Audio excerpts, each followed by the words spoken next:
Hello and welcome to the Farming Today podcast with me, Charlotte Smith. In this episode, warnings that the Europe-South America trade deal threatens UK farms. We are sort of left as the sacrificial lamb, hung out there and forgot about. More on that later. Let's start though with our focus for this week, feed. What farm animals are eating this winter, from grains to soy and silage.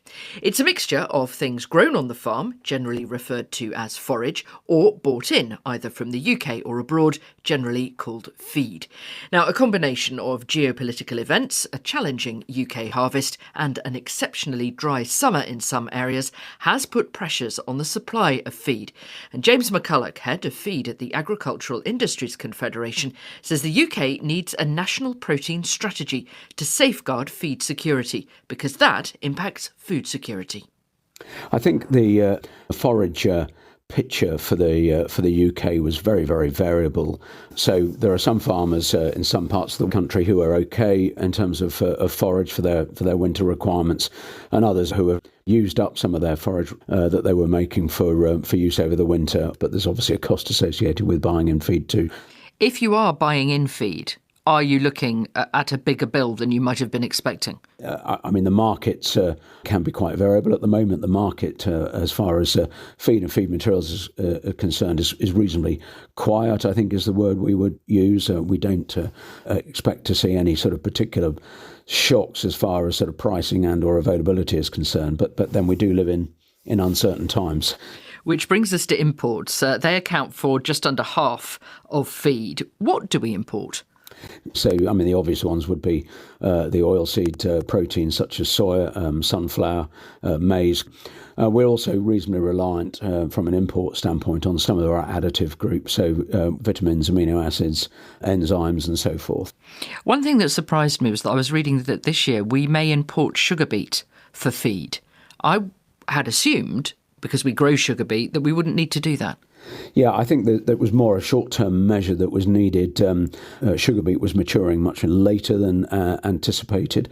So there was a reasonably short period during the course of the autumn where we had to rely on imports. There has been a lot of talk about soya and people trying to move away from that in feed because of worries about deforestation and other environmental impacts. How are we doing on that now? In terms of trying to encourage locally grown protein sources. I mean, there are quite a number of initiatives. I mean, we certainly need a bit more traction in that area.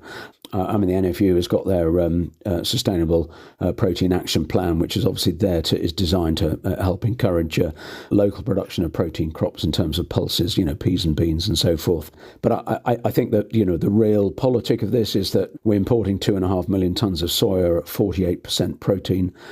Peas and beans come in at around 25% protein. So we would be looking, if we were to replace soya, for around 5 million tonnes of peas and beans. Well, we're not expecting to have that overnight, and we would have to ask where we're going to get the land from anyway.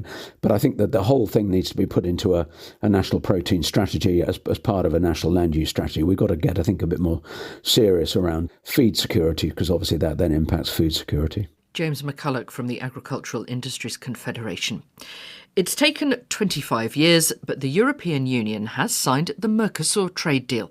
Farmers across Europe have been out on the streets protesting against it, with farming unions in the UK warning it could threaten the future of family farms. This free trade deal between the EU and Argentina, Brazil, Paraguay and Uruguay gives European businesses access to a market of more than 250 million people. It's seen as a way of offsetting business lost because of US tariffs, but it will also open the door to a tariff-free import of food, particularly beef, which European farmers argue isn't produced to the same standards. The deal wasn't approved by all EU countries. France and Ireland were among those voting against it, and it will have to be ratified by the European Parliament. Hugh Schofield is the BBC's correspondent in Paris. The implications of this free trade agreement are multifarious and complex. In general, the idea is that it'll boost trade, obviously. But there's a big worry, possibly exaggerated, possibly not, among the farming community here in France and across Europe, that it is going to severely damage their interests. How? Well, in a number of sectors, particularly beef, sugar, biofuels, there is a fear that, particularly in Brazil, Argentina, there is a system for production which is very well developed, using methods which are possibly, in some cases, banned here in France and in Europe for ecological reasons. They fear basically that there'll be a big influx of these particular types of agricultural produce, and that will, of course, force the prices down and be very damaging to farmers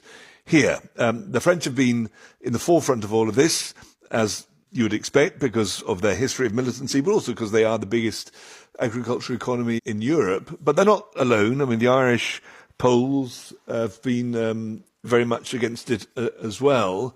And it looked almost as if they were going to, win, in the sense that it was a very narrow vote in the European Commission and Council, in the European institutions, to get this through, but it has gone through. And so that's why they've been out manifesting their anger. And presumably then the majority of EU countries have decided that despite the downsides perhaps for agriculture, there are other advantages in this deal. Indeed. I mean, and the picture is very, very complex, and there are sectors of agriculture who are pleased with the deal too. If you're a French wine producer or a cheese producer, which is seeing South American ersatz products based on French products, sort of where there's no protection of the label, basically, they're happy because there will now be the market will open and there'll be more protection of their labels, their appellations and so on. So it's a complex picture even within the world of agriculture. But of course, the free trade is free trade. I mean, it's not just agriculture, it's also industry. There are big interests, particularly in Germany. I mean, the contrast is always made with Germany, which is a big exporter of industrial area. Italy too, they stand to gain. On top of that, one's got to add, I think, the kind of overarching thing at the moment, which is it's kind of a statement as well of a faith in an alternative system to the one which people in Europe certainly fear is being created by the new emergent, very, very aggressive powers like America and China. This deal does have to be ratified by the European Parliament. Is there a chance that it could be voted down there? Yes, there is the parliamentary sort of hurdle to be got through first. The powers that be in Brussels are worried that the Spanish are shifting and that a big block of their MEPs will turn against it, which could tip the balance in the European Parliament. So there are hurdles still to be got through. There's also the strong possibility of some MEPs asking for an opinion at the European courts to see whether it is in conformity with European law and so on. That will hold it up. It's not yet the end of the road. Hugh Schofield. Farmers across the EU say they plan to lobby MEPs and continue tractor protests against the deal. Glenn Cuddy is a farmer producing beef in Northern Ireland and Deputy President of the Ulster Farmers Union. I asked why he was so worried about an agreement the UK isn't part of. The part of the Mercosur deal is very significant here for Northern Ireland because we have a shared border with a country that's going to be very badly hit with it. I'm only 14 miles from the border here. So if we have Brazilian beef come in here into Ireland, for a start, into the Republic, that will displace beef that was probably going to another market before that. In GB, a lot of the Irish beef goes to GB, and that will displace beef again. So that will probably depress the price of beef again, put more beef on the market.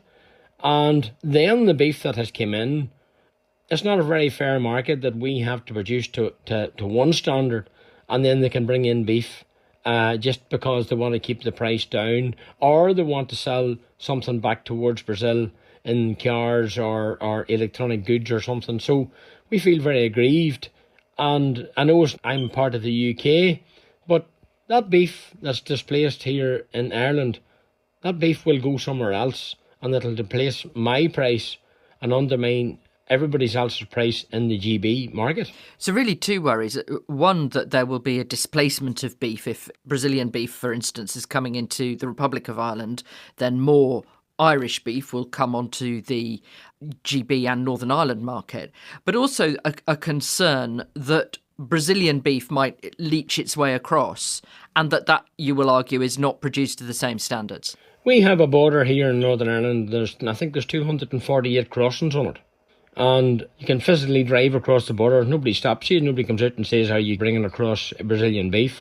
That beef is now fit to travel anywhere if it comes into Europe, and nobody knows where it's sourced. And don't forget, it's not only beef. There's pork, there's chicken that will be fit to come into Europe and not produced to the same standards as it's done here. So we feel very aggrieved that, we're going to be hit this way by a deal that we as farmers are not going to get no benefit out of it, because we don't sell cars, we don't sell electronic equipment, and we are sort of left as the sacrificial lamb, hung out there and forgot about.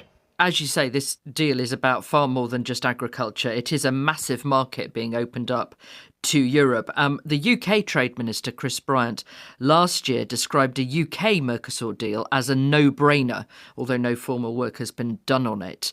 Is there a way that you can do those sorts of deal and accommodate your fears? Maybe so, if everybody trades the same standards and there's the same traceability. There has to be the same rules for everybody here. Also, the other thing that we've been told all along by everyone here is you have to cut your carbon footprint. Well, how do you cut your carbon footprint when you have beef that's produced, or chicken or pork, beside you, and a very short distance to travel?